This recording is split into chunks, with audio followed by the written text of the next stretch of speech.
Hello, this is Module 3 of our Study Abroad 101 webinar series. In this module, we will go over the things to consider when choosing a program, and we will show you some of the many ways you can search for programs on the Barnard Study Abroad portal.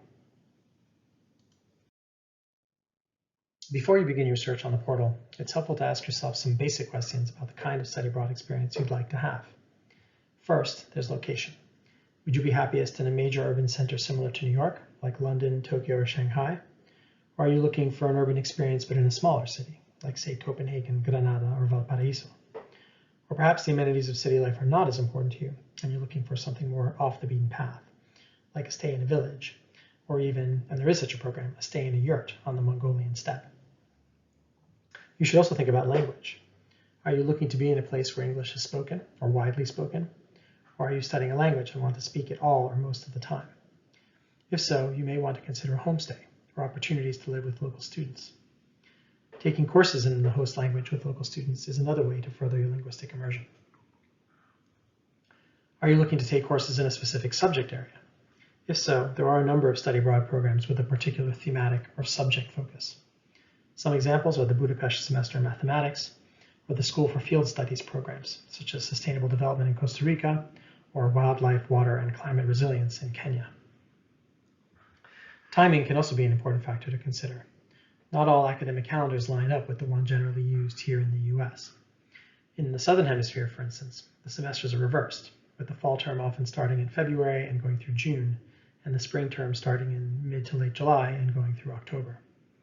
Even in the Northern Hemisphere, it's not uncommon for the spring term to take you into June, so it's important to look closely at program dates. And you should also think a bit about the program model. If you're comfortable with a more independent experience, then you can consider applying directly to some of our university partners. If you would prefer to be with a group of US students, then you should look at our US Study Abroad program partners. Let me go into some more detail on the program models, since this is an important factor to consider. I mentioned the more independent option of enrolling directly at a university abroad. The benefit of direct enrollment is that you have a broad range of courses available at the host university to choose from, though some subjects or courses might be restricted.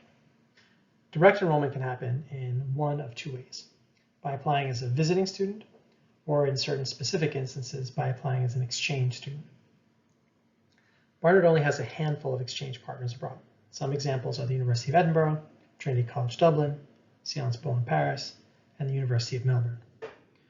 Our exchange partners are noted as such in the Study Abroad portal.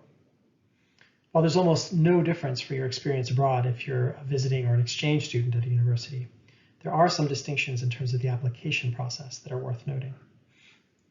When you apply for an exchange slot at a partner university, you're opening up a slot for one of their students to study at Barnard.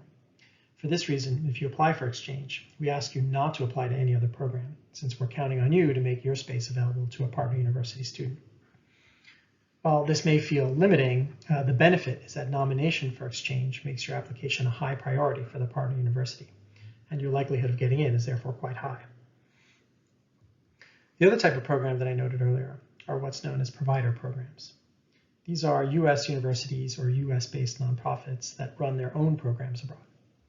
These programs are specifically for US students and will offer either their own courses or a mix of their own courses and courses taken at a local university. These kinds of programs work best if you want a little more structure and support, since they have dedicated staff on the ground who manage the academic program, the housing, excursions, and all other student services. Of these provider programs, I wanted to highlight two particular types. One is the study abroad programs run by Columbia University, since Barnard treats these semester programs a bit differently than other ones. While almost all study abroad credit is transfer credit at Barnard, in the case of Columbia's programs, those courses, because they are regular Columbia courses, appear on your transcript as such, and they do not appear as transfer credit. This is, I should note, only true of their semester programs. Columbia summer programs are still treated as transfer credit. And finally, I had mentioned earlier thematic programs. I wanted to note these in particular since they can be a good choice for students in certain fields looking to delve into a specific topic, particularly as it relates to a specific country or region. These are fairly popular choices among Barnard students, in particular the programs offered by the School for International Training. These programs are focused on experiential learning, so students will often engage with local practitioners working in the area of the program topic, and students will pursue an independent study project. These kinds of programs can be great preparation for a thesis and can even lay the groundwork for a specific thesis topic. I thought I would quickly illustrate how these program types fall if we were to map them in terms of cultural immersion and independence. As you can see here, we have direct enrollment versus provider programs on the x-axis, and more versus less cultural immersion and independence on the y-axis. If you're looking for the greatest possible immersion and independence, then the option noted here on the top right, applying directly to a foreign university as an exchange or visiting student, is your best choice. Slightly lower down in terms of immersion and independence would be to still take courses at a foreign university, but to do so through a US-based provider. Given the challenges involved in directly enrolling in certain countries, having the support of a US program can be extremely useful, even if you're looking for maximum independence. A little lower down on the immersion and independence scale would be experiential field-based programs. Since while they're focused on getting students out into the community, they're also usually highly structured, so do not allow for as much independence as, say, the two other program types just noted.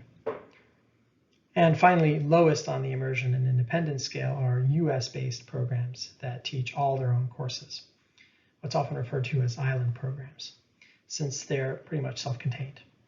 These programs are best suited for students with no background in the language of the host country, but who might still have a compelling academic reason to study in that country. Now that you have the basics, it's time to search for approved programs using Barnard Global's Study Abroad program portal, which we've named Barnard Passport. You can get to the portal from the main Study Abroad website, which is barnard.edu/studyabroad, or you can go to it directly at passport.barnard.edu. We recommend that you bookmark the portal so that you can get back to it easily as you do your research. If you go now to part 2 of choosing a program, we'll walk you through the portal and the resources available for researching programs.